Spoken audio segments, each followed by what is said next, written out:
ये कहने की ज़रूरत नहीं है कि आज हमारी हवाओं में बहुत जहर है और बहुत बच के रहना पड़ रहा है, लेकिन सांसों के साथ भर रहे इस जहर के साथ साथ हमारे भीतर जो गुस्सा है, जो डर है, जो दुख है, जो संताप है, वो भी बढ़ता जा रहा है। लोग कहते हैं ये बहुत नकारात्मक भाव हैं, इनसे मुक्ति पाइए, पास में मत आने दीजिए, इनको व्यक्त मत कीजिए, वगैरह वगैरह। लेकिन मैं हमेशा से कहता आया हूं कि गुस्से को दबाइए मत, डर को दबाइए मत, दुख और संताप को भी मत दबाइए, क्योंकि ये ऊर्जा हैं, सब अपने आप में एनर्जीज हैं।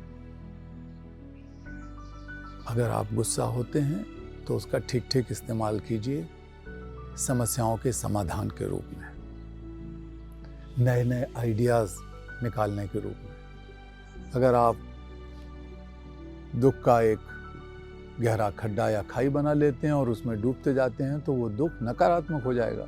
लेकिन अगर उसी दुख को आप महसूस करते हैं दूसरों के लिए, अगर उसी दुख को महसूस करते हैं दूर करने के समाधान के लिए, तो वही दुख समाधान में बदल जाएगा, कुछ काम करने की ललक में बदल जाएगा। और जो डर है, डर भी एक ऊर्जा है। ऐसा लगता है कि जब आदमी डरता है, या तो डर की चादर ओढ़कर और एकदम मुंह आंख सब बंद करके डर के मारे सिकुड़कर उसी में मर लेता है, या डर में से जो ऊर्जा पैदा होती है उस ऊर्जा का इस्तेमाल करता है साहस पैदा करने में और डर के कारण को खोजकर उसे दूर करने में, लड़ने में, जिसके कारण डर पैदा हुआ है उससे। लेकिन इसके लिए थोड़ी तैयारी करनी पड़ेगी। हम सब के अंदर बहुत सारी संभावनाएं हैं, बहुत सारी ताकतें हैं जो ईश्वरीय ताकत है। लेकिन दो चीजें, चाहे उसे आप नैसर्गिक कहिए, प्राकृतिक कहिए, चाहे ईश्वरीय कहिए, चेतना और करुणा मुख्य है। मैं आपसे बात कर रहा हूं, आप मेरी बात सुन रहे हैं, आपके कान हैं, आपकी आंखों से आप देख पा रहे हैं। अगर मैं आपके पास होता तो हाथ मिलाकर, गले मिलकर, छू के हम बात करते। तो ये जो स्पर्श है, ये जो हमारी सुनने की, देखने की, सूंघने की सारी जो क्षमताएं हैं, वो हमारी चेतना की वजह से हैं। चेतना हमारे जीवन का कारण है।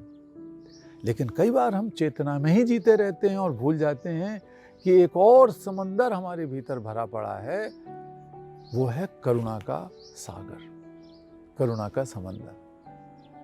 परमात्मा अगर है, जो मानते हैं, मैं तो मानता हूं, तो अगर है तो इतना कंजूस नहीं होगा कि आपको एक दो बूंद करुणा पकड़ाकर भेज दे कि जाइए जीवन निकालिए। करुणा को हम सीमित रखते हैं अपने आप तक, अपने बच्चों तक, अपने परिवार तक। लेकिन पूरी दुनिया में करुणा फैलाने का भी कभी मौका आता है, कभी कारण आते हैं। कारण हमेशा रहते हैं और मौका भी हमेशा रहता है, लेकिन कई बार वो प्रत्यक्ष हो जाते हैं। आज वो मौका है जब करुणा के सागर को भीतर से निकालकर बाहर सब में फैलाने के लिए हम तैयार हो जाएं, वो ताकत हम पैदा कर लें। करुणा सहानुभूति नहीं है। करुणा का मतलब है कि दूसरे के दुख को अपने दुख की तरह महसूस करना, दूसरे की परेशानी को अपनी परेशानी की तरह महसूस करना और उस दुख और परेशानी का समाधान ढूंढना, आगे बढ़ के उसका अंत करना, उस परेशानी का, इसका प्रयास करना। इस समय जिंदा रहने की जद्दोजहद चल रही है और उसके लिए जो भी बन पड़े हमें करना है।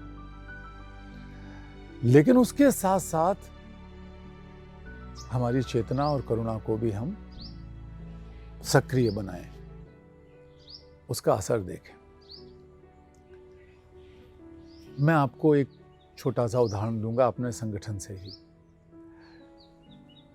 जब कोरोना का पहला दौर आया तो हमारे सिर्फ एक साथी को इसका असर हुआ, वो संक्रमित हुए और ठीक भी हो गए थोड़े दिन बाद। लेकिन दूसरे दौर में एक के बाद एक लगभग 60 साथी देश के अंदर संक्रमित हुए। और पिछली बार वो अकेले संक्रमित हुए थे एक साथी और उनके परिवार पर कोई असर नहीं पड़ा था। लेकिन अब तो अगर परिवार का कोई आदमी संक्रमित हो गया तो वो भी हो गए, और अगर वो हो गए तो पूरा का पूरा परिवार हो गया, बच्चे छोटे छोटे। अब हमारी बहनों को, हमारी कार्यकर्ताओं को अपने बच्चों को कहीं सुरक्षित जगह पे पहुंचाने रखने के लिए जद्दोजहद करनी पड़ रही है। उनको हो गया, उनके पति को हो गया, कई बार बच्चों को भी हो जा रहा है। बूढ़े माँ बाप हैं, किसी के सास ससुर हैं, उनको बचाने की जद्दोजहद शुरू हुई।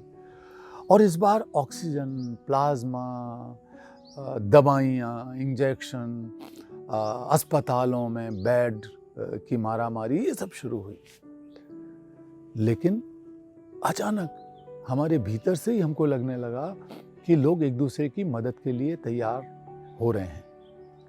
जिनको कोरोना हो चुका है, हो रहा है, वो दूसरों को समझा रहे हैं कि भाई ये दौर है, गुजर जाएगा, हिम्मत रखिए। वो हिम्मत बंधा रहे हैं। सब लोग एक दूसरे से बातचीत कर रहे हैं, फ़ोन करके हालचाल पूछ रहे हैं। ये भी अपने आप में एक बहुत बड़ा हीलिंग है। आपको किसी एक्सपर्ट के पास जाने की ज़रूरत नहीं है। मैं देख रहा हूँ कि जब हमारे साथी कार्यकर्ता एक दूसरे से खूब बतियाते हैं, बातें करते हैं, हंसी मजाक भी करते हैं, तो हीलिंग होती है। लेकिन जो सबसे ज़्यादा चीज़ हो रही है वो मैं बता रहा हूँ। एक उदाहरण दे रहा हूँ कि हमारे एक वरिष्ठ अधिकारी हैं, वो और उनकी पत्नी कोरोना ग्रसित हो गई। वो तो मानने ही तैयार नहीं थे। वो तो सोचते थे कि अरे कोई ऐसी खांसी जुकाम वगैरह होगा, लेकिन नहीं, वो तो असली कोरोना था। उनकी पत्नी बहुत बीमार हो गई। आधी रात को ज़रूरत पड़ी कि उनको अस्पताल ढूंढा जाए, तो हमारे कई साथी उसमें जुट गए। हमारे ड्राइवर, हमारा चौकीदार, हमारे यहाँ काम करने वाले जो सफाई करते हैं ऑफिस की, वो सब साथी रात को ही जुट गए और कहीं से जुगाड़ करके ऑक्सीजन का सिलेंडर लेके आए। हमारे वरिष्ठ साथियों ने उसमें मदद की, संपर्क जुटाने में, भेजने में, और ऑक्सीजन भर के लाके उनको अपनी गाड़ी से वहाँ तक छोड़ के आए अस्पताल तक। अस्पताल जुटाने में भी बहुत मेहनत करनी पड़ी। 2-3 दिन बाद प्लाज्मा की ज़रूरत पड़ी, तो एक और दूसरे साथी जिनको पहले करीब 3 हफ्ते 4 हफ्ते पहले ये हो चुका था कोरोना,